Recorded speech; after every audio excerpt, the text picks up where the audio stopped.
Hello, and a warm welcome everyone to the Qatar Singapore Joint Innovations Challenge Industry Briefing, organized by Enterprise Singapore and the Qatar Research Development and Innovation Council, powered by the Open Innovation Network and Agorize. I hope everyone is having a good morning, day, or evening and is excited to get started. Let's give a couple more minutes as we have a quite few people streaming in. Perfect. So, the Qatar Singapore Joint Innovation Challenge is a joint initiative between Enterprise Singapore and the QRDI Council, which aims to foster innovation and collaboration between Singapore based startups and Qatari entities across critical sectors such as energy, environmental sustainability, insurance, and information technology. The Qatari entities offer a unique opportunity for co-innovation, benefiting from their extensive expertise and resources. In this edition, we have around $1 million worth of pooled funding available from both the Enterprise Singapore and the QRDI Council. Winning innovators stand a chance to gain access to cutting-edge facilities, forge collaborations with key industry players, and secure substantial grants to collaboratively build a more sustainable future for the world. My name is Rayan, and I will be your host for today. I am very eager to hear what the challenge owners have to say about their challenges for the Qatar Singapore Joint Innovation Challenge. But first, let me give you a quick overview of today's agenda. So to kickstart this webinar, we will have Mr. Aaron Goh, Regional Director of the Middle East and North Africa from Enterprise Singapore, and Mrs. Hind Zeki, Director of International Partnerships from the Qatar Research Development and Innovation Council, to share their opening remarks for this challenge. We will also give you a glimpse into what this challenge entails before handing it over to every one of our challenge statement owners to share about their challenge statements, followed by a Q&A session each. Feel free to indicate your questions in the Q&A box, and we will answer them during the dedicated Q&A slots. With that, it is my great pleasure to invite Mr. Aaron Goh, Regional Director of Middle East and North Africa from Enterprise Singapore, to share a few words to officially kickstart this industry briefing session. Aaron, please, the floor is all yours. Thank you.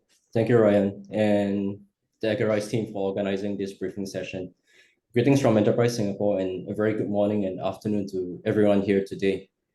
I would first like to thank our partner, Qatar Research, Development and Innovation Council, for their strong commitment in co-creating this important platform to bridge both countries' innovation ecosystems, to enable an active exchange of ideas and development of new solutions to benefit the people, businesses, and environment. The discussion actually started a few years ago, and the partnership was eventually officiated during President Halima's state visit to Qatar earlier in June this year, while this Joint Innovation Challenge was announced at Switch later in November. I'm excited to see that we now have with us three prominent Qatari demand drivers, namely Malta, Ministry of Environment and Climate Change, and the Qatar Insurance Group. They have contributed 7 challenge statements across diverse areas, such as sustainable infrastructure, smart mobility, insurtech, and waste treatment itself. This challenge would not be possible without them, and I would like to express my thanks for their strong support as well. Singapore and Qatar are very much alike in seeking progress towards knowledge-based economy. Both countries recognize the importance of harnessing the power of technology for economic growth and prosperity. And we have both made significant investments in digital transformation and adoption of innovation to enable businesses across sectors to thrive. This is evident in the increasing number of startups and growth stage companies that we have seen, which in turn creates a vibrant digital ecosystem and a future-ready talent pool, which is important for the knowledge-based economy itself. This innovation call is also the first step towards a wider collaboration focused on connecting both countries' innovation ecosystem and promoting the exchange of experiences and expertise along the way. I'm pleased to see the good response and interest from the potential solvers for this Joint Innovation Challenge thus far. And I welcome you to interact with the Qatari demand drivers at this session today to learn more about each of the challenge statements and to ask critical questions to help in your ideation process itself. This platform will serve as a gateway for you to partner and pilot new solutions with progressive organizations like the three here we have today to address real world issues with the aim, for future citywide implementation, which contributes to the development of smart and sustainable cities in our respective regions and beyond. Enterprise Singapore, being the champion for enterprise growth, is here to assist your journey through the productivity, innovation, and internationalization stages itself. We can provide in-market guidance, financial schemes, and platforms, just like this Joint Innovation Challenge, to help you in your venture into new markets. We certainly hope to see more Singapore companies expanding beyond the Southeast Asia region into new areas like Qatar and the Middle East region. With this, I look forward to seeing fruitful discussion and your active participation in this challenge. Thank you so much and have a pleasant day ahead. Thank you. Thank Back you, to you. Aaron. Thank you for your remarks. We would also like to warmly welcome now Mrs. Hind Zeki, Director of International Partnerships from the QRDI Council, to also share a few words. Mrs. Hind, please, the floor is all yours now. Hello and welcome everyone. I'll just take a second to share my screen. Okay, is that okay? Can you see the screen, Rayan? Yes, all good, thank you. Okay, great. Firstly, I'd also like to say thanks very much to our partners, Enterprise Singapore, Agrise for arranging this event, and also Enterprise Singapore for partnering us with this fantastic program, the Joint Innovation Challenge. I'd also very much like to thank our partners here in Qatar. Without them, this program wouldn't really exist. Qatar Insurance Group, Ministry of Environment, Climate Change, and Qatar. My goal here is to just spend a few minutes telling you a bit about the Qatar Research Development and Innovation Council and touch on the kind of joint collaboration with Singapore. The QRDI Council was established in 2018 to really accelerate the country's transition to a knowledge-based economy. As Aaron mentioned, there's many similarities between Qatar and Singapore. Singapore has done a fantastic job of moving to a knowledge and innovation-based economy, and Qatar is on that path as well, working very much towards that. QRDI Council is the national orchestrator defining the vision and strategy for RDI in the country from a policy perspective, but we also provide funding across a suite of programs to support that and facilitate partnerships both locally with our many fantastic partners here in Qatar and internationally. We also have a very bold strategy, the QRDI 2030 strategy, which covers many different elements, but really primarily we're working on supporting research within Qatar, innovation, and the talent ecosystems. And this is both locally and internationally. And on this collaboration with Singapore, we've chosen to partner on the innovation as a starting point. We have a variety of different programs that we offer at QRDI, support on innovation in terms of innovation challenges, technology development, but we also have research funding, national research, academic research, and talent programs. And we also have a variety of kind of collaboration platforms that we offer for people to access. But one of our flagship programs is the Qatar Open Innovation Program, and it's a fantastic opportunity for large state enterprises here to have access to some of the best technologies that are locally developed and also available internationally. So these are some of the examples of the programs and opportunities that we've had working with our partners in Qatar, and some of the exciting challenges and opportunities that are available for companies around the world to tackle. But just a bit about in terms of the collaboration with Singapore, I think Erin mentioned this, you know, it's been over the last 2 years, we've worked closer and closer with Singapore. There's many similarities in terms of the goals and objectives of both countries.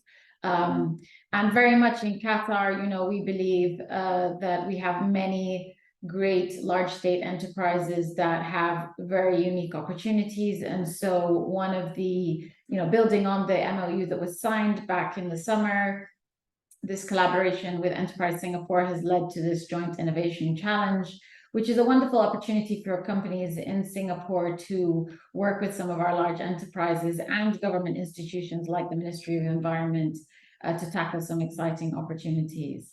So these are just some of the kind of events we've had and signings that we've had over the last kind of 24 months working with Singapore.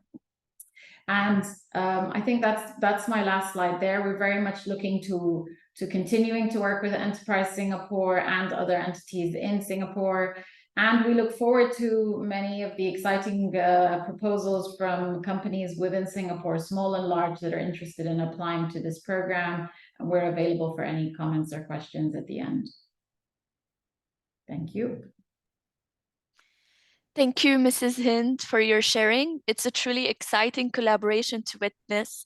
We thank you for your joint efforts in providing this opportunity to our Singapore-based startups and small and medium-sized enterprises. Before I hand over the time to our challenge owners, let me quickly take you through the overview, timeline, and application process of the Qatar-Singapore Joint Innovation Challenge. So this year, we have a total of 3 challenge owners contributing 7 challenge statements to crowdsource for innovative solutions around 4 thematic areas. Up to 1 million worth of pooled funding is also available. This challenge is open to Singapore-registered startups and small and medium-sized enterprises, as well as foreign-based startups and SMEs, provided they register as a legal entity in Singapore within 6 months of being matched with a company. We also welcome foreign-based entities partnering with Singapore companies, subject to meeting the eligibility criteria. For details on eligibility information, please visit our challenge website and you'll see all the details there. As for the challenge areas, we have 4 that innovators can tackle for this challenge, namely smart transport optimization, sustainable infrastructure and systems, sustainable insurtech ecosystem, and waste treatment and recycling. Here, you will see the overview of the Qatar-Singapore Joint Innovation Challenge timeline. The challenge was launched on the 2nd of November, and applications will run until the 15th of February, so start applying now. Following which, the shortlisting of potential innovators will begin, and the list of shortlisted innovators will be announced by early March. From there, innovators may be invited to have one-to-one clarification sessions with our challenge owners. Finally, we will announce the list of awarded innovators by May 2024. More details can also be found on the challenge website, so feel free to refer to it also. Winning innovators stand a chance to access up to 150,000 Singapore dollars of solution development and piloting support. They may also gain access to the Qatari market to co-develop solutions and benefit from their extensive expertise and resources. Furthermore, they will receive enhanced visibility and exposure to the research, development, and innovation ecosystem. Now, to get you started, here is a quick overview on how to start your participation in this program. Feel free to scan the following QR code or access the link shared in the Zoom chat. So first, you will need to create an account on the Qatar-Singapore Joint Innovation Challenge platform, simply by clicking on the Create an Account button on the top right corner. Then you will need to fill up all the registration fields, and once that's completed, you will need to validate your account via the link sent to your email address. Once you are logged in, you can click on the blue Participate button on the top right corner of the screen and accept the terms and conditions of the rules and regulations pop-up. Follow through with the application and submit your participation form along with your deliverables. That brings us to the end of this quick overview of the application process. If you have any questions, feel free to let us know in the Q&A feature of this call. Now, finally introducing our 3 challenge owners, we have the Ministry of the Environment and Climate Change, Qatar Company for Airport Operation and Management, Qatar, and the Qatar Insurance Company Digital Venture Partners. It is our pleasure to collaborate closely with the esteemed entities, and thank you so much, everyone, for your active involvement in this initiative. Moving on to the part everyone has been waiting for. So for this segment, we have insights sharing by the 3 challenge owners who will take you through their individual challenge statements that they are bringing to the table.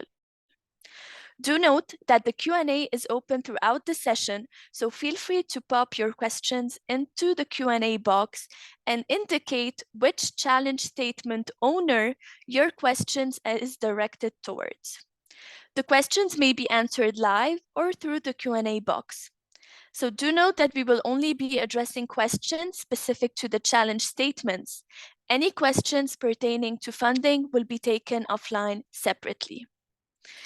And now I am pleased to kick off with our first sharing by the Ministry of Environment and Climate Change, addressing their 2 challenge statements on the carbon footprint calculator and the environmental impact assessment tool.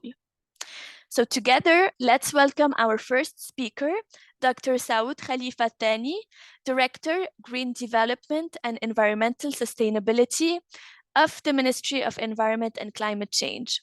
Dr. Saud, please, the floor is all yours. Thank you. So I will start with saying welcome and thank you all for being here today. I'm honored to present to the Ministry of Environment and Climate Change. We are as a leading Qatari entity shaping Qatar environmental future. So I will share my presentation. So a minute.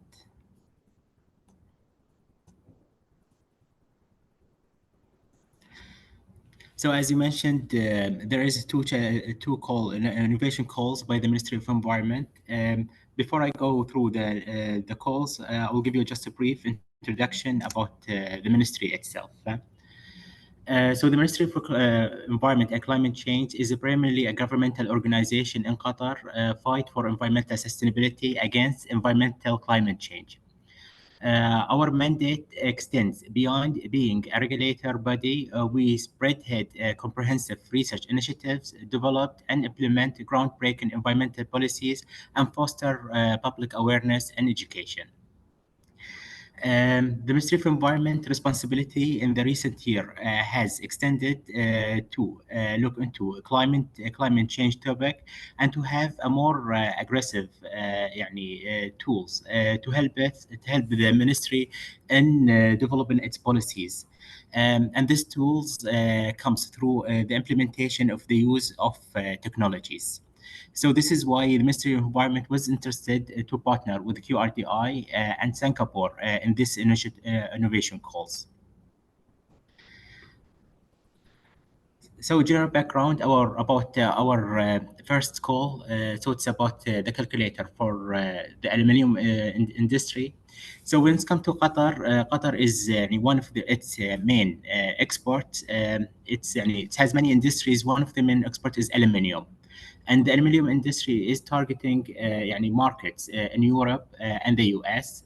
Qatar has a commitment for diversifying its economy, also into addressing the climate change. In addition, there's a necessity from this market to reduce the carbon footprint for these industries. And for us to take an action regarding this, the first step start by creating a tool to measure and benchmark our performance. So so this So the calculator objective is to develop a user-friendly software tool for Qatar aluminum industry, integrate international industry standards into measurement systems, calculate carbon footprint throughout aluminum life cycle. Key features is the utilization of accurate algorithm aligned with the international and local standards, consider energy sources and regional specifics, provide a streamlined users interface, and generate a detailed report, implement robust security and privacy measures. Um, so when we think about how to regulate these calculators, we think about the scope when it comes to it's aimed to measure the emissions for Scope 1, Scope 2, and Scope 3 by 2026, aligned with the European Commission Carbon Border Adjustment Mechanism, CBAM, and anticipate the European Parliament CBAM revision in the 3 years to include Scope 3 emissions. Things are out of the scope are external auditing for verification purposes, designed primarily for internal use. Policy recommendation, so it will not include that. Focuses on data provision, user interpret and act on result independently. Software maintenance, initial development include ongoing maintenance and updates separate unless specified. To achieve this target, we're focusing on developing a tool. So our focus and scope for this project will be in developing a comprehensive tool that addresses all stages of the data handling, from collection to analysis to ensuring user-friendly interface and ensuring compliance with the international standards. We are also customizing these tools to cater to Qatar-specific industry scenarios, which is vital for its effectiveness. It is also important to note what this project will not cover. We're not including, as I mentioned earlier, the external auditing or yeah. So the scope of this project is include data handling by collecting relevant data for various aluminum products, utilizing a precise algorithm aligned with industry standards for emissions and calculations, user interface and reporting, develop user-friendly interface guiding data input and generating detailed carbon footprint report background emissions by process and sources, ensuring that clarity and comprehension, compliance with accuracy, aligns with the international carbon accounting standard in the aluminum industry, implementing mechanism for accuracy verification and reliability assurance. Qatar customization and support. Customize the tool to Qatar aluminum industry specific, provide comprehensive user support and training. Security measures. Ensure robust security measures for data protection and privacy. Requirement data integration challenge to obtain accurate data from diverse aluminum production stages, um, integrate multiple data sources and format for streamlined input and validation, algorithm complexity, develop precise algorithm for interact carbon emissions calculation, account for diverse production process, energy sources, and regional specifics, system efficiency, ensure efficient handling of large data sets, and complex calculation for optimal user experience. Regularly update the calculator to align with the evolving standards and guidelines. Adaptation for Qatar context. Customize the calculator for Qatar specific energy sources, regulations, and industry practices. Validation complexity design method to validate the result. Consider varying data quality and user expertise. Scalability and adaptability. Design a scalable system to accommodate increasing user and potential scope expansion. The potential market and business opportunity. In the case of this solution, provided is able to develop any solution fit to our requirement, we believe that there is additional opportunities to be implemented. So Qatar do produce steel and cement as well, and these they are also covered in the CBAM requirement from the European Union. And for steel industries, this is are also one of our exports. So there's a potential that the calculator can be used as well for this industry as well.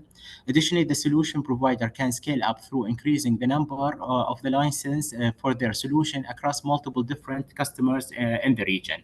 So there's a similarity between Qatar and the other regional country that they produce a kind of similar project. Yeah.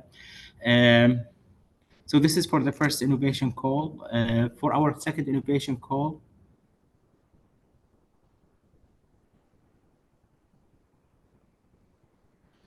so our second innovation call is the environmental impact assessment tool.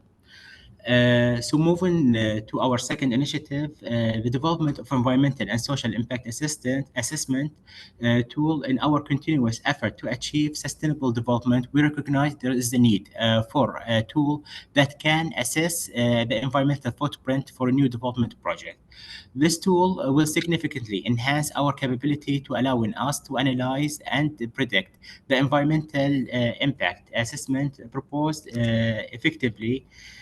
It intend to improve decision making within the Ministry of Environment and Climate Change, particularly in the Environmental Assessment Department, ensuring that the new development align with the environmental objective and sustainable goals. So the EIA tool is a response to our critical need to our in our project evaluation process. Currently, we face delays in evaluating environmental and social impact assessment studies, which can extend to months or years. This impact the speed at which we can issue permit for new projects. So there's a lot of delays associated with this type of processes. In terms of the scope, the tool will focus on pre-project assessment, evaluating both environmental and social impact. However, the tool scope will be limited to the permit pre-issuance phase. A scope will not cover areas like post-issue monitoring, integration of external data sources, legal or regulatory recommendation, economic analysis, project management capability, historical analysis, and training or certification. One of our most important requirements in developing the EIA tool, we have set a high benchmark for accuracy.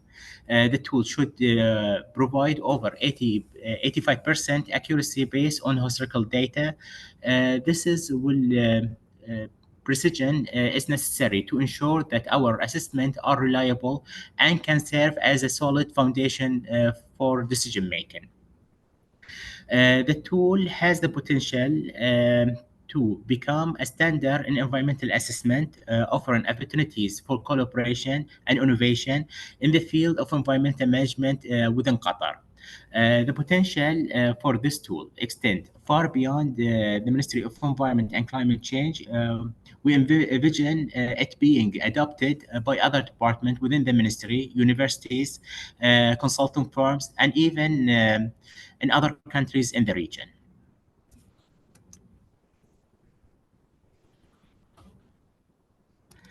Um, yeah. So to conclude, the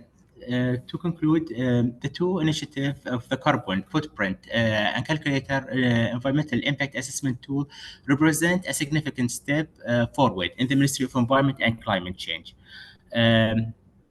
For sustainable development in Qatar.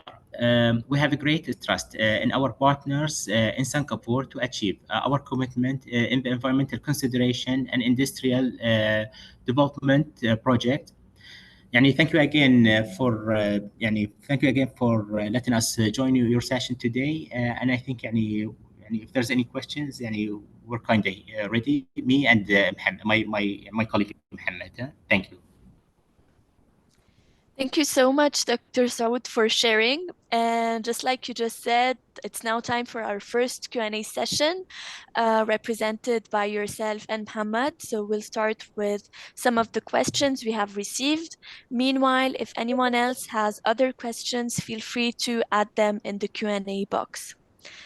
So the first question we received is, so for the challenge statement on carbon accounting for aluminium production, would it be possible to request for a factory site survey for a potential end user? Hi, Ran, and everyone. I think I can take that question. So the answer is, of course, yes, because this is part of the data collection and integration for building the software tool. So definitely will facilitate the needed survey for the selected innovator with the end user Qatar Aluminum Production Company. Great, thank you so much. If Dr. Saud doesn't have any additional feedback, I will move on to the second question. So for the challenge statement on carbon accounting for aluminium production, are the out of scope items considered as value added for the judging criteria? If this question is not very clear, maybe we can also ask the participant who asked this question, Shivam, to also provide more details. Okay, so from our side, we're not requiring the additional out of scope items, but if they want to propose something, it's more likely to be welcomed. The main reason that we have excluded this item, we believe that this might overcomplicate the procedure. But in general, it will not be considered to be part of our judgment for for the final for our final selection. Okay, perfect. Thank you so much for your answer. Our third question is the following. Does the tool need to be in local Arabic language? With the Ministry of Environment, so for us at that stage, English will be acceptable. In general, most consultants and most entities in Qatar do speak English, and a lot of communication is happening in English in Qatar. But however, it will expected in the future because Ministry of Environment communication with other government bodies is always in Arabic. So it will be expected in the future to be developed into Arabic. But as I said, for this call, English will be good enough. Okay, all clear. Thank you. Our next question is the following. For the EIA tool, would you be able to share the parameters that you would like to assess?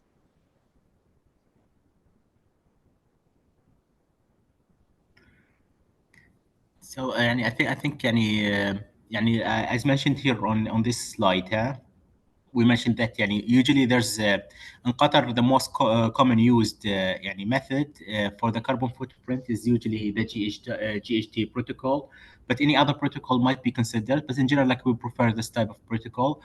And the other things, as mentioned, one of the necessities for this tool is actually compliance with the European Commission Carbon Border Adjustment Mechanism. So this is the tool currently we're using, but the innovator is free to propose. But this is the thing that we require. Yeah. Okay. Yes. Yeah, I could also add here that there's a lot of guidelines, standards, and code available online for environmental impact assessment procedures. Most importantly, there is the ISO 14001 and Qatari laws and bylaws and regulations are actually available online, both in Arabic and English. Okay, thank you for this specification. Our last question is the following. So for the site survey, can we do it prior to the application submission or not? Yes, can be coordinated, but we prefer because we're not going to do many surveys. So if we have been informed by all the innovator at the same time, yeah. Okay, perfect. I think we have one more question coming up.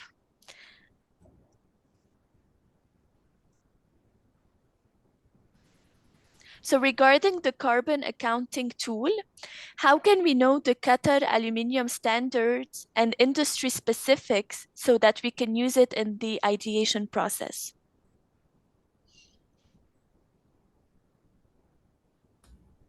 Yeah, I can take that one. So here's the thing. The majority of the aluminum exports in Qatar is going to the European Union, and the European Union has its own, as mentioned by Dr. Saud, has its own legislations for environmental standards.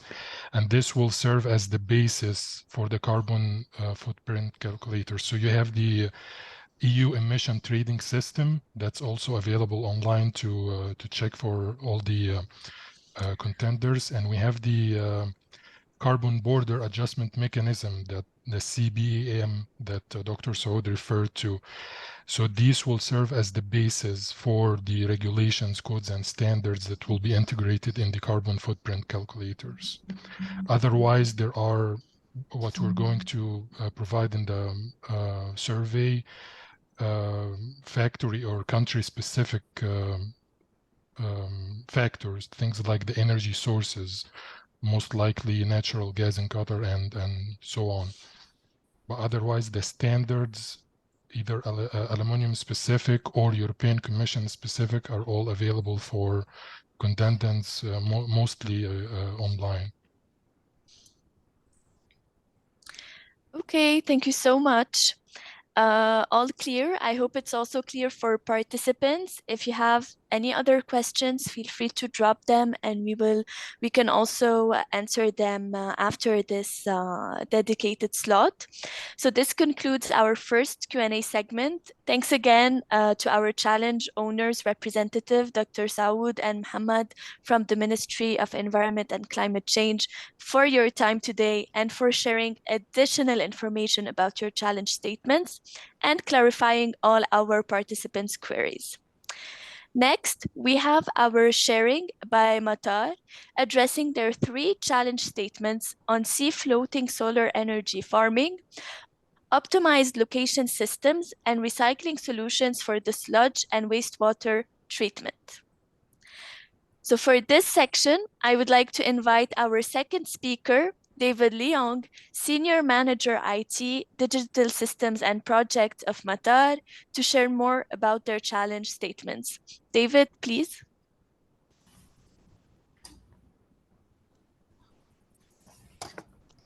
Ryan, thank you so much for the introduction, and a very, very warm welcome to all of you who are in attendance today. We do appreciate the time you're taking and the interest you have shown. So at this juncture, let me just pull up the slide pack to share with you. Just bear with me for 1 second. Can I just cross-check with you? Can you see my screen now? Excellent, Yes, we Ryan. can. Yeah. I can see you nodding. So let me take you through the 3 open innovation calls. We hoping that we'll get lots of Sorry responses. for interrupting, David, but can we please put the slides in full screen? Okay. Thank you. See.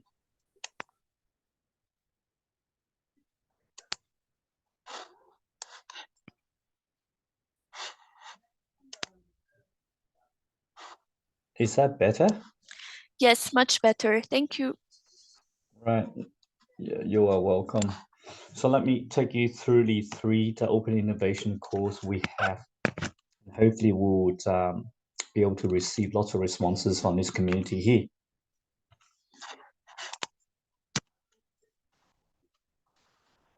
A little bit of introduction to Hamad International Airport. We are based in the capital city, Doha, in the state of Qatar. For those of you that haven't yet had the pleasure of visiting or transiting through Hamad International Airport, we'd welcome you to join us by flying Qatar Airways or any other airlines that come through Doha as well. Now, we've been very fortunate to be voted by our traveling public as a top airport around the world throughout the various years. And we're very proud of that achievement. We'd like to continue to upkeep our reputation for doing our best to service our customers, as well as taking leadership position in operating a sustainable airport. Now, the name Mata in Arabic, Mata actually means airport. So we are the airport management company for Hama International Airport. So that's a very, very brief background about Mata.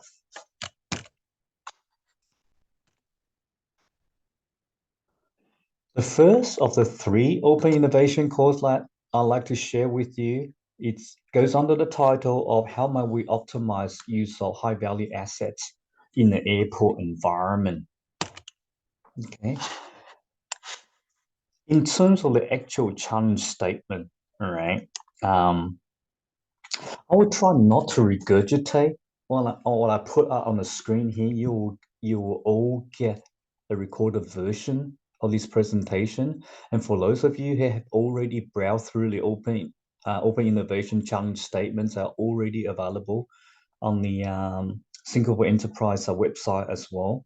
What I will do is I'll give you a summarized view of what we are looking for. I do encourage you as you go through this to note down any questions you have. My colleagues and I will be happy to answer them for you. Okay. Put in simple terms, all right. Just let me paint a visual picture for you of what we are looking at. At Hama International Airport, we have 64 contact points, or what we call contact bridges, where it docks onto the aircraft, right? And that also includes what we call remote stands.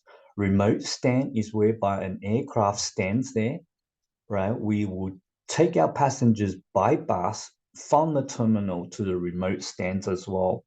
What we are simply looking for is a recommendation system to help us, to recommend to us where should we park which aircraft at which gate. Should it be at gate Charlie 1, Charlie 3, Charlie 26, Bravo 6, Bravo 8, right? Now, mind you, a little bit of context. 80% of our passengers traveling through Doha, they are transit passengers, as in they might arrive from Singapore into Doha, and then from Doha onward towards, say, Belgrade, or from Doha onwards to Barcelona, as an example. So 80+% of our passengers are in transit, right? What that then means is on a day-to-day basis, we are trying to figure out, given 80% of passengers will be connecting from they will disembark from one flight and will be connecting them onto another flight. What will be the optimal way to assign the gate the aircraft will be parked at? So let me give you some examples of what we are looking for, right? Given the vast footprint of the airport. So unlike Changi Airport, where you have multiple terminals, we essentially have one large passenger terminal complex. What it translates to is the travel distance from one course to the next concourse. We can be looking at up to 25 minutes of walking time, right? That's if you choose to walk. We do have indoor transportation options as well. So what we're looking for is balancing the needs of, proximity of the connecting flights, as well as the connection time of the next departure flight, as well as what if we hypothesize that the more time a passenger spend at the airport, perhaps they might be more satisfied because they do get a bit of a rest between the connection flight. And what if, like, we hypothesize that in order to reduce stress for some passengers because of short duration of the next connecting flight, it might be better we put the arriving and departure flight in terms of allocating the gate to be as close to each other as is possible. So I invite you as travelers, you all been travelers, right? Put yourself in the shoes of a traveler and help us build a recommendation system where we can optimize your experience as a traveler to and from this airport. For those of you who might be here for the next two open innovation challenges regarding sustainability, another angle we are looking at will be, what if we were to park the aircraft at various stands in order to minimize the actual aircraft movement on the runway as well? In doing so, every little bit counts in terms of conserving the jet fuel, as a result, reducing the carbon emission on the ground, on the air side as well. You notice that on the last bullet point here, I would like to point out that optimization systems, they are readily available. However, the challenge is that when you are taking multiple decision points into consideration, it is not easy to compute the optimized result, and hence we'll open up this challenge statement and looking for talented companies to help us resolve this innovation challenge. Let me just move to the next slide. Right. We are placing specific emphasis of using machine learning, right? Particularly a branch of machine learning known as reinforcement learning. For those who are familiar with machine learning or algorithms, that you will note that reinforcement learning is quite distinct and different from supervised learning. Supervised learning is much like the way we learn as humans, right? We learn by we're being supervised, we're guided through the course, we're given answers to the various scenarios that we are analyzing, whereby with reinforced learning model, what we are looking for is intelligence and the artificial intelligence in order to discover through data to help us find patterns that we will not otherwise see. So that is the Open Innovation Challenge statement in a nutshell. My colleagues and I welcome you to submit all your proposals. We're looking forward to hear more from you, including those of you who are not in attendance and who will be watching this recording at a later time.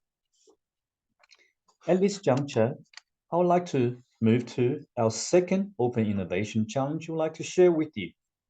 It is associated with how might we harness the energy generated from solar PV panels, and importantly, not land-based solar panels, but we propose for one of you folks to help us build a sea floating solar farming solution for us. Listen, solar energy or PV panel technology has been around from, if I recall correctly, for more than 4 decades, right? So obviously the efficiency, the benefits associated with PV panels and the efficacy of those solutions are well understood. But what is not quite well understood is, what if we were to have acres and acres of PV solar energy farming based out on sea? Some of the benefits are it conserves land use. So that we hypothesize, right?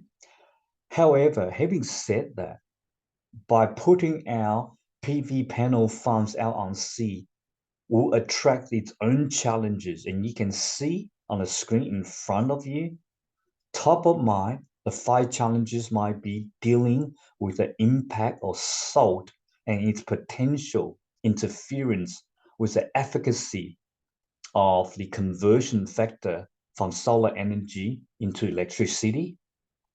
Secondly, that we understand, particularly in North America, right, that they are already water floating solar panel solutions, but most of those are in interior lakes and freshwater lakes. In those scenarios, you don't have this second issue about tidal wave as well.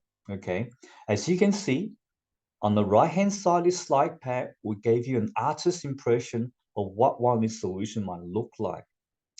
Given these panels are almost like surfboards, right? Can you imagine if a wave during high tide erases up, potentially they could become quite unstable as well. So the solution we look for needs to be able to deal with the impact of waves of very varying magnitude, right?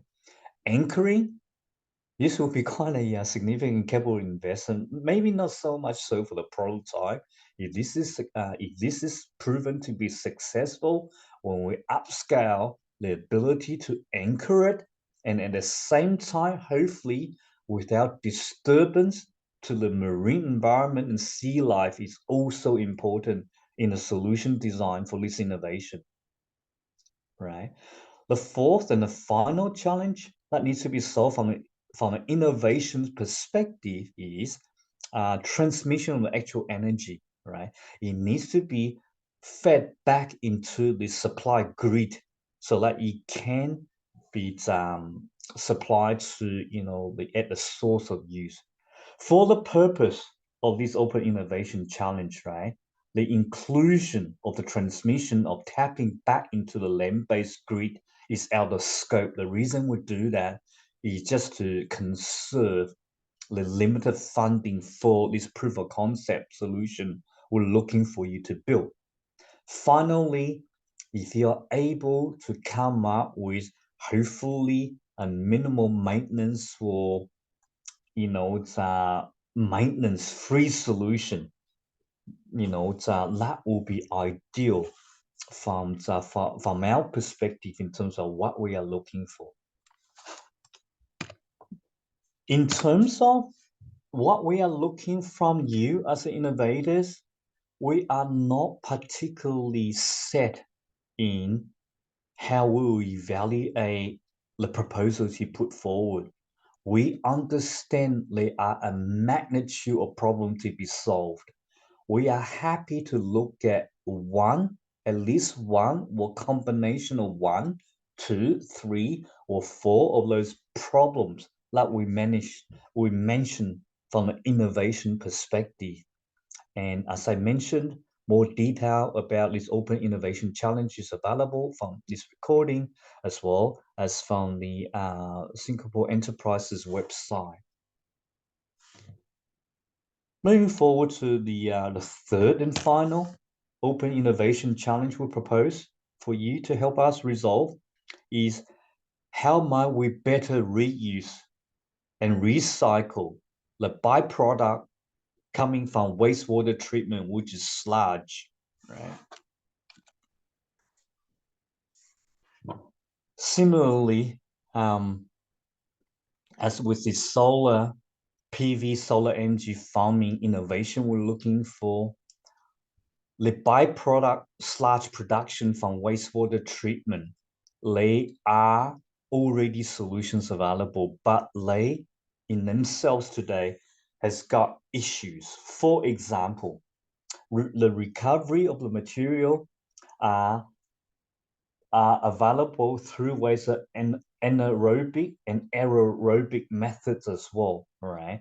But to varying degree of let's call it effectiveness, right? Now, whilst I will emphasize that the dry sludge that we do put out to landfill, we're reasonably confident that it is free of harmful material. We do obviously look forward to opportunity to fine-tune and further understand how we might improve the quality of the sludge that will put out to landfill. That is one of many options, right? But ideally, if you can help us find ways of reuse of that sludge other than going to landfill, right, we'll be very grateful for your suggestions in doing so. I would like to outline once again, right? It is not as if there are no scientific solutions to this, but oftentimes the problem comes down to the cost efficacy in doing so.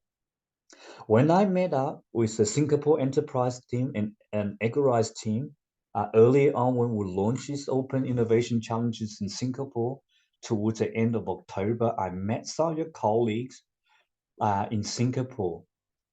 I understand this landfill problem is not Qatar specific. This is a global problem. So I'm very, very enthused that through the Singapore startup ecosystem, if you guys are able to come up with a solution, your solution will be welcomed globally. And in fact, as a matter of fact, I understand the Singaporean government is building a plant at massive scale to deal with this solution as well. So if you believe you only got part of a solution, maybe it is incumbent on you to also network with your other environmental agencies with Singapore and other alliances to see if you guys can jointly put in a combined solution for us. Now, the second point we did indicate, which is about we believe sludge can be recycled into fertilizers, right? But my colleague Charles is here with me as well. We'll be the first to tell you that while we know it is scientifically possible, unfortunately, in the state of Qatar, that if we were to convert the sludge into fertilizer, we don't have sufficient downstream user of the fertilizer. However, if you do believe you have a solution that's highly efficient, including how you can help us transport the fertilizer, the fertilizers for other countries in the region or elsewhere in the world, right? In a cost-effective manner, we would love to hear from you, right? Finally, I'm very, very, very excited about this third point, right? Is the prospect of converting sludge into biofuel and bioenergy of any sort. If you link this back to the previous challenge, we talked about harnessing solar energy, converting that into electricity. If you are able to help us convert sludge into a biofuel in order to maybe fuel some of our on-the-ground airport equipment, such as the buses that transport our passengers between the terminal to the remote stand, or our ground operating equipment such as tug trucks that tows the baggage to the aircraft, etc., we believe we will be onto a very, very, very exciting future. That, in a nutshell, are the three challenges that we are opening up and inviting you to submit your innovative proposals. And similarly, this one in terms of requirements, because there are multitude of solutions, we will not be prescribing which solution you put forward. You are welcome to put forward singly one particular solution that help us solve the problem of the byproduct of sludge from wastewater treatment, or you are welcome to submit multiple solutions. Least but not last, I will come back to bullet point number 1 on this slide. If you are simply submitting an analytical model to show us the economics of various trade-offs of various options, right, without actually building any prototype, we'll also be happy to look into your proposed innovation as well. So at this juncture, I'll finish my segment. If you got any questions, my colleagues Charles and I will be happy to answer for you. Thank you. Thank you so much, David, for sharing. We will now proceed with the Q&A with the Matar team. So together with David, we all have the support of his colleagues Charles Freeman, Marfo, Sheikh Muhammad Ali, Muhammad Haider, Arif Hayat, and Magdalene Sousa Thomas. So if everyone could join us, please. A reminder to everyone, feel free to ask any questions in the Q&A box.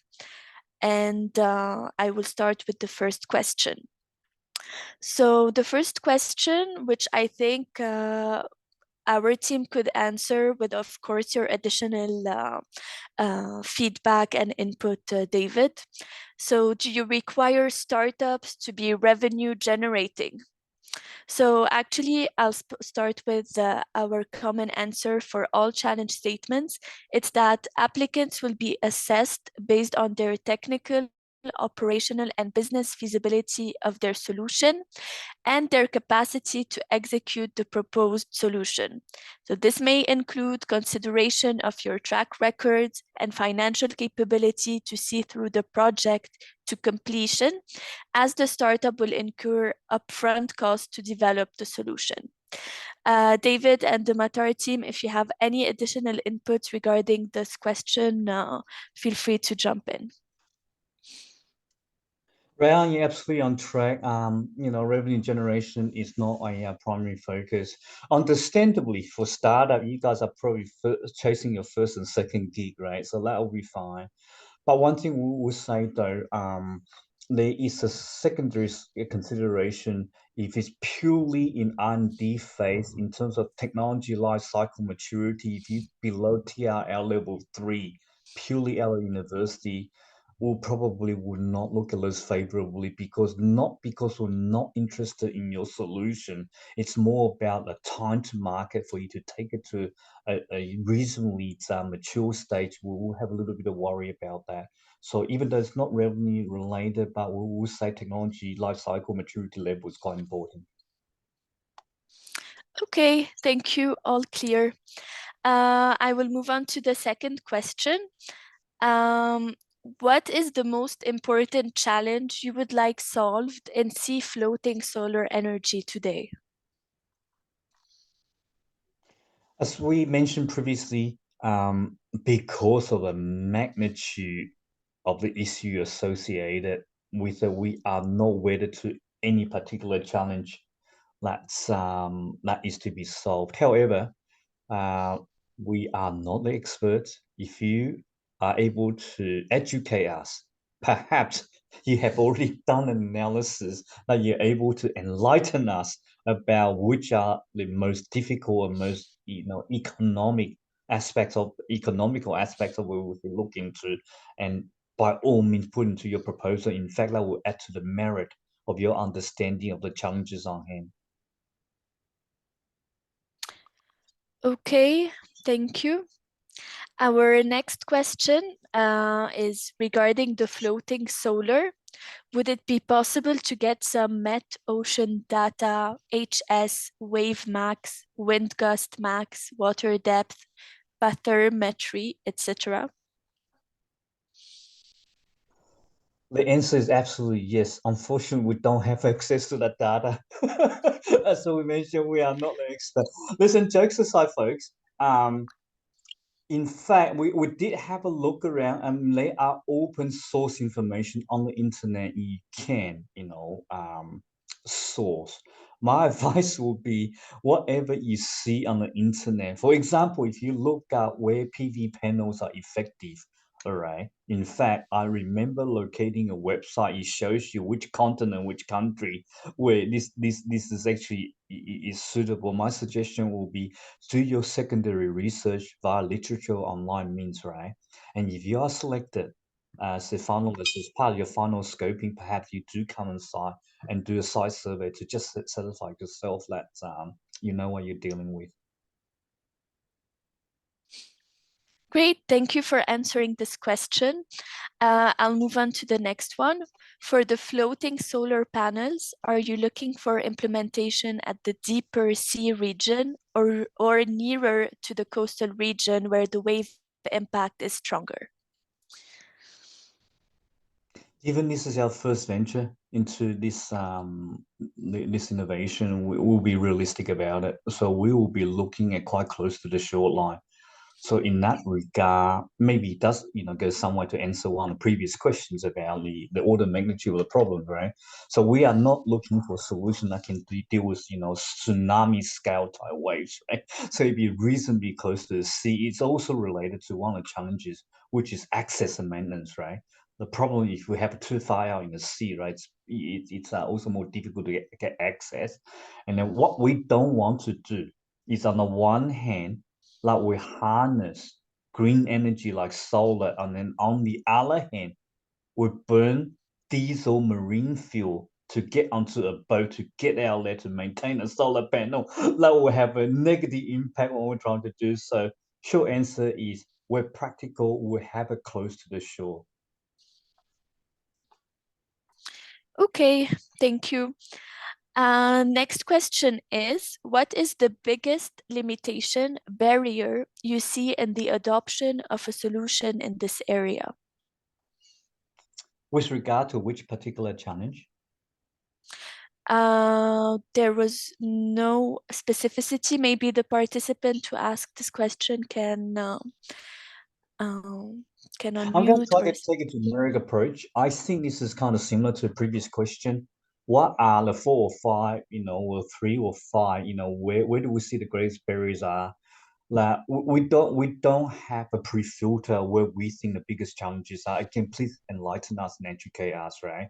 Particularly for those of you, I know many of you are part of the academia as well as commercial sector as well. If you guys got data, you can educate us on where you think the biggest challenges are. Enlighten us. We'll be guided by you guys. Okay. Okay, thank you. All clear. If it was not answering the specific problem statement, please you can add your questions in the Q&A box. Our next question is regarding the sludge recycling problem statement. So can we get access to the sludge analysis report, or can we get samples of the sludge? The answer is yes. You can have access to our sample and the composition analysis. But may I suggest, just being practical, that I think Ryan, if I recall correctly, will down select and announce, I think, the awardee by around about May. I would say the information obviously is confidential, so it'd be logistically not practical to send out 50 non-disclosure agreements. Listen, we're open to it. If you are down selected, I think in March you will down select. If you are down selected, if you think it's helpful for you to scope it out, we send you a sample. We can arrange it on the condition that a non-disclosure statement is signed. Okay. Okay, perfect. Thank you. Next question is also regarding the sludge recycling problem statement. Can we ask for the process used in the wastewater treatment plant, which is creating the sludge, so that we get a better idea on what external elements are governing the sludge creation? Charles, I hope your microphone is ready. I'm going to answer what I can. At a very high level, we heat it up, we dry it. Let's extend my understanding. Charles, maybe you can add to that, please. Yeah, yes. Hi, guys. So basically, we're using the extended aeration process, whereby sludge is received through equalization tanks and equalized and sent through a biological treatment, and it goes through a settling system, where from the settling system, clarified waters are taken as TSE, and we have the rest of the sludge goes through the sludge holding tank, whereby this sludge holding tank is taken through a belt pressing system through thickening process with addition of, for example, polymer, and it goes through a belt pressing system, and the sludge comes out through the process. So this is basically an overview of the kind of process we're using, but it's basically an extended aeration system. Okay, all clear. Thank you, Charles. We have one last question is there a specific priority area for the sludge challenge statement? You mentioned a number of outputs, for example, in the form of energy to power motors, buses, etc.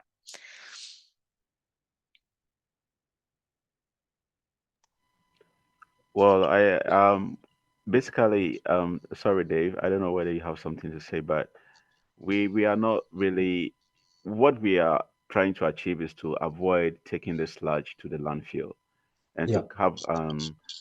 to have a sustainable solution. That's our Yes. focus. But we need to avoid the byproduct going to the landfill. But the solution should be sustainable. Yeah, I don't know, absolutely, David, if you want Charles. to add something to it. Yeah. Yeah, absolutely. I mean, that's even though we're very, very confident we do the test that it's not harmful to the environment, but whatever we can do, landfill cannot be the solution to dealing with garbage waste or even, something as innocuous as this. So I think in a very roundabout way, we kind of answer your question. If you can somehow convert that for further reuse, we didn't rule out. What we did say fertilizer is that even though we have a farming industry in Qatar, but we probably can generate, it is in fact, this is not just the case for Qatar, this is true around the world. This is why it's a global problem. The rate at which the sludge is generated is more than the needs of agriculture. All right, so every country's got this problem. On the other hand, we apart from landfill, we don't want to burn it either. So through incinerating, this is what a lot of country does. It generate other problems into the atmosphere. So in a sense, in a very roundabout way, if you are able to come up with a solution to convert the starch into biofuel, may I even say, sustainable aviation fuel, you are absolutely onto a winner on a global basis.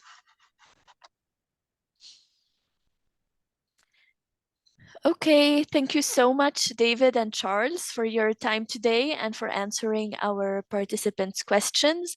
This concludes our second Q&A segment. Sorry, And Ryan. yes, May I just, before closing this segment, I just noticed that Dr. Sheikh Ali from our energy management team is here. Sheikh Ali, is there anything you'd like to add to the emphasis about the PD solar floating innovation that you like the audience to hear about?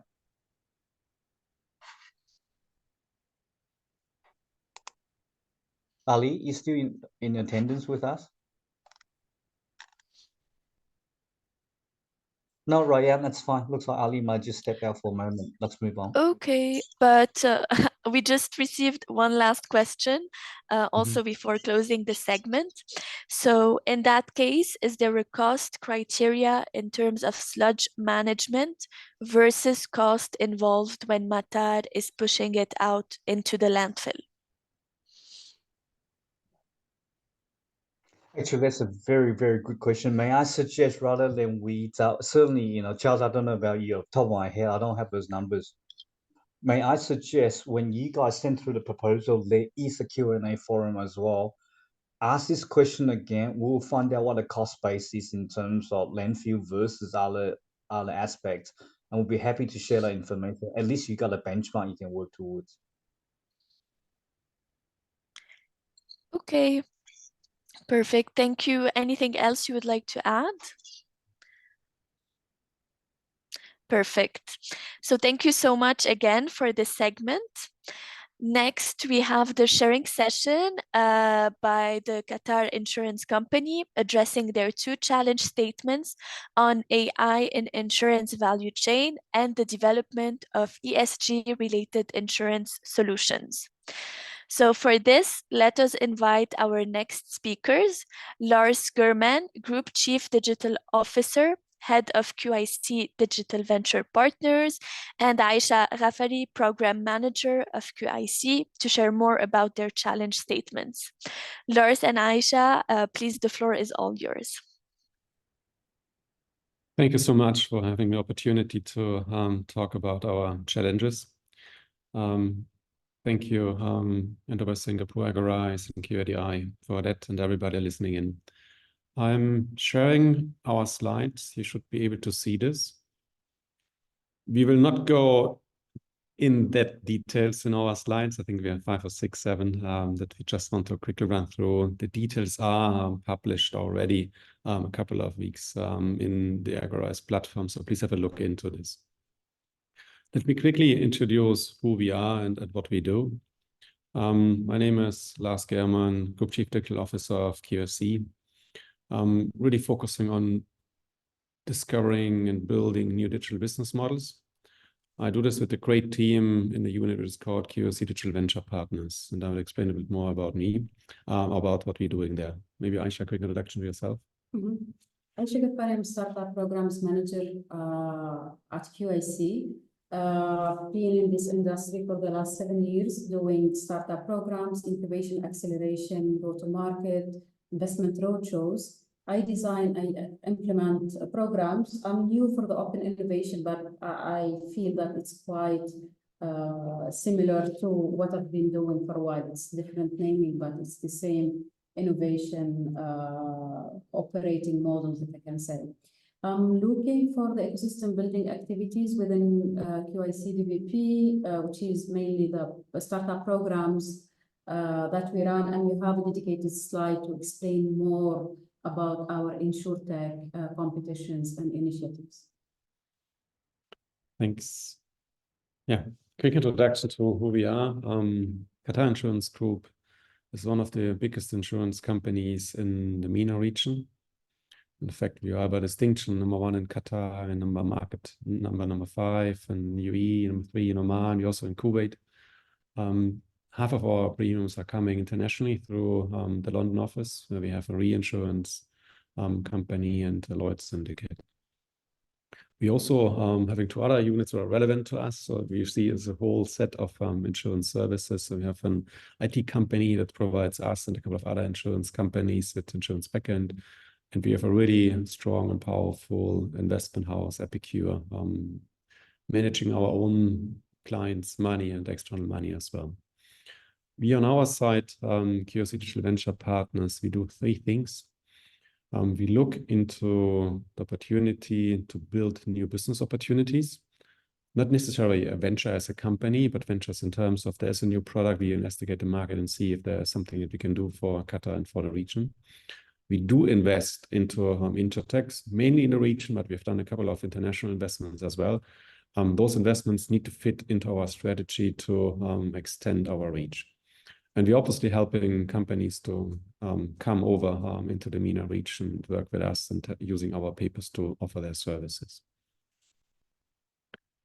If you move on to the startup program, Aisha, that's your topic. Yeah, so we put ourselves as the InsurTech voice in the MENA region. We've been doing the InsurTech competition, sourcing, identification of the best startups that they are trying to solve challenges for insurance companies for the last 2 years. So this year we're on, and we started officially the MENA InsurTech competition. It is a program on a rolling basis where we identify the best InsurTechs, and we run pitching competitions in different countries around basically GCC. And we select the best ones that we see them investable cases and scalable also business-wise. We managed to source around 330 applications last year. Still, it's 23, so this year. And from this pool, we choose the best 32 that came to Doha and pitched during our flagship event, the MENA InsurTech Summit. So the summit is the final event or the final stop for the startups to pitch, as I said, for the investment, for acceleration, some of them for business opportunities. This year, we are also running the same program, but for a bigger scope. We are open for other ecosystems like India and Africa. And we are focusing on AI and how AI is impacting the insurance value chain. And we are calling for applications from startups that they are developing something in this space. We do also have the idea stage program called Launchpad. It's designed for idea stage. Anyone who has an idea related to insurance, he can come and pitch it to us internally, and then there is a different track for incubation through different partners that we have. So this year, as I said, we do have the competition running for 4 months. And also we have the MENA InsurTech Summit, the flagship event of the year. It's the industry event of the year. We are welcoming around more than 50 C-level speakers from the insurance industry globally, not only from MENA, and also we will be hosting thought leadership sessions in the 3rd day. So it's the final stage for the InsurTechs, but also it's the platform where we connect with industry leaders worldwide. Thank you. And I think in this context, we have defined our challenge statements, and that's the slide we're having on this. We don't go deeper because the details are in the description as well. Our 2 challenges are around what impacts us in our business model. So the first one is around generative AI. I think the people an understanding out of Euro insurance, it has been and always is a data-driven business. We take calculated bets, right? And this is what insurance business is around, right? So data is the ingredient of everything. And if you understand that data is the ingredient of everything that insurance does, then you see that generative AI and AI are core areas of interest to us. We have a couple of insurtechs that are working with us. We have an interesting program that we're running on AI internally. We nevertheless believe that the generative AI opportunities that came up 12 months ago and in the last weeks and months, there are many ways that we have not thought of. So what we are looking for are companies that have worked with generative AI on a specific insurance use case. So we don't want another of those guys that tell us, well, I have an idea and I can do things on generative AI. No, we have those ideas as well. We are quite leading the pack in terms of innovation in the insurance sector. What we have an interest in, there are generative AI and AI solutions for a lot of insurance use cases. If you've worked of one and have an interest in working with us and building a product that could potentially fit for the MENA region, then this challenge is for you. Yeah, nothing more to be said. That's the challenge itself, right? To find us something that is validated in the Asian market already in Singapore, and then we have a look and see what we can do together on this. That's the first challenge. The second challenge is an area where I don't think that in the wider region we are yet on the level that we have in America, as Europe or Asia, is everything around ESG. There are a couple of propositions that we have seen and a couple of startups that we had in our InsurTech competition last year that we liked very much and supported. But I believe we can do more. And as one of the biggest insurers in the region, we have an interest in ESG-related propositions that help to deliver our client base and help to deliver impactful solutions. So there again, we are looking for ideas. We're looking for pilots that either have been worked already with a Singapore Asian insurance company and can be exported to our region and through us to get into the life. I think this is really in a nutshell what we do. There's a couple of exclusions, a couple of inclusions. The main thing for us to say is it's not the idea that we have an interest in. If you have an idea, and I think Aisha already explained to you what you could do. We have the InsurTech idea challenge. So just become part of this and we will see what you do. Here on the QADI and Enterprise Singapore challenge, we are looking for companies that have at least a pilot on this very specific solution with an insurance company out of the Asian market. With that said, I believe we are done. This is already our last slide. Yeah, I think there potentially are a couple of slides, but questions. But this is what all it's about. It's everything is new here. So we're looking forward to work with you on it.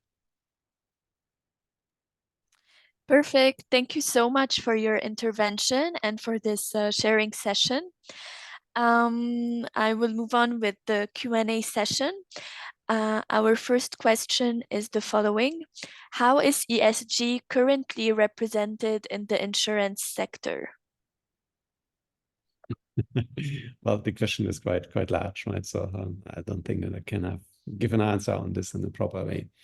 But I think if you look into the religions that are here around, you will see that sharing and caring are really important areas. So it's rather an integrated part of the society than you really need to label it.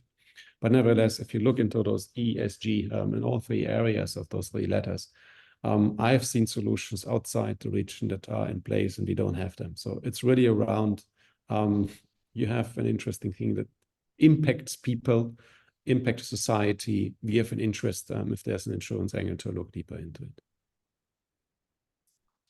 Great, thank you. Next question is, will submissions through this challenge be considered for the InsurTech competition? Yes, but our InsurTech competition has already started and will be closed end of March. Yeah, right, end of March. So we have a different kind of timeline here in this QADI Enterprise Singapore challenge. So I think better reach out to us and become part of the InsurTech competition. And we will have a couple of other companies that will be here.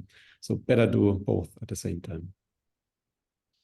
We will learn from it, right? We had discussed this already internally. So we will learn from it. We will align better our timelines next year.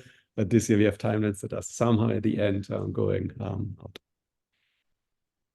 Yes, perfect. Thank you. Our last question is the following. Does any generative AI solutions have to be in English? Well, I think the question would be rather, do they have to be in Arabic? This is the key question, I believe.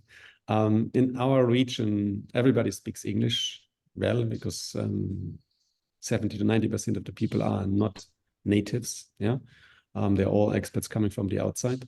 So English is a massive language, but we really have a lot of challenges with the Arabic language and the large language models. The more languages you can support, the better. And supporting means context. It doesn't mean just translating. Translating was in the past, right? In today's world, in the AI world, you really need to capture the context. And for that, you need to understand the language in a proper way to get results out of it. So yes, we have a lot of interest in things that are feasible in Arabic language. It's not necessary, but we have a lot of interest in Arabic language. Great, thank you. We also have two new questions for you. The first one is, both challenge statements are rather broad. Are there specific areas that are out of scope for the ESG challenge statement? Yes, both challenges are broad because we want to see what is there. Anybody having a really interesting pilot, we want to see it. So it's not that we have a scientific challenge, it's a business model challenge that we're having here. So they are brought on purpose. If you have something, let us know. I think that you need to work hundreds of days to get the challenge through to us. This is what Agarise and Enterprise Singapore are doing, but in QADI, looking into different challenges, discuss it with us, and we will come back. So if you have an idea, share this with us, and we're happy to look into it. Thank you, Lars, for your question. Our next one is, for both challenge statements, what are the biggest limitations for the current solutions you see? A rather scientific question to a business problem. Look, I think I tried to explain it. Insurance is a data-driven business. As such, AI makes a lot of sense. Do we have AI in place? We have AI tools in place for certain business procedures in the insurance value chain. Does generative AI enable us to think the whole business model differently? It does. And that's my answer, really. This is why they are that broad, because if I would have a single challenge, a small challenge, I would raise it. But this is insurance. So usually we don't have that many people that are able to propose solutions. This is why we have them broad. Okay, thank you. Next question, will you consider to work with startups that have AI but do not have deployments in the insurance place? Sorry. We tend not. Yeah, so we really prefer AI use cases that somebody has done in an insurance context. Why? Understanding the insurance value chain and the way how we operate really takes a lot of time. This is why we strongly encourage people that have a use case in insurance validated to reach out. I don't say no to anything because we want to read things, but we are not inclined to go in this direction. Okay, thank you. And in regards to the insurance policies that startups should base their work on, will they be like the ones specific to Qatar in Arabic, or do you want to look at more global ones? Yeah, look, we are a full composite insurer. So you can buy car insurance from us in the MENA region, and home insurance and health insurance. But we also have a global asset in the London office where we do global reinsurance and new strategic assets, right? So no, it's not limited to the Middle East. It's not limited to a certain product. We are full composite. We do a lot of products. And if you understand insurance and understand Lloyd's market, we are strong in Lloyd's. So we have interest in many kind of new insurance products that we could potentially work out. I encourage you to find exactly these kind of solutions.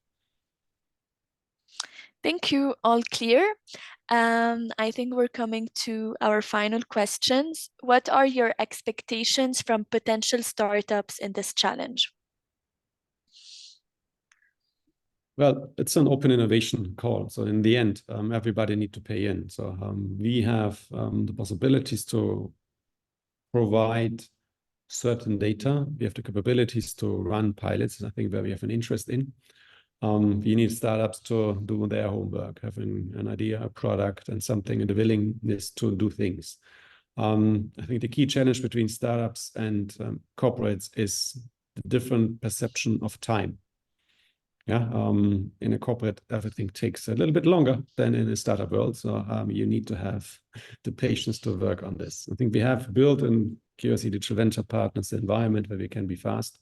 It's nevertheless not even that fast how a startup can execute. So this is, I think, the biggest challenge that usually startups facing working with incumbents, and I don't think that we are different here. Okay, perfect. Thank you so much, Lars and Aisha, sorry. And with that, we have come to the end of our insights sharing by our challenge owners. So thank you everyone once again to all our speakers and all the information you provided to our participants. Now for our participants, we hope this was an insightful session and we thank you for staying with us so far. Before we end this industry briefing, a quick reminder that the application is open now until the 15th of February. So you can start by submitting your innovative solutions on the platform as soon as possible.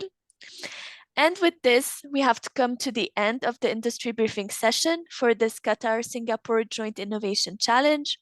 Thank you once again for tuning in. We hope you took away something from today's session, and we look forward to seeing your participation very, very soon. So please feel free to reach out to the admins on the platform if you have any questions, and we wish you all the best in this program. Thank you.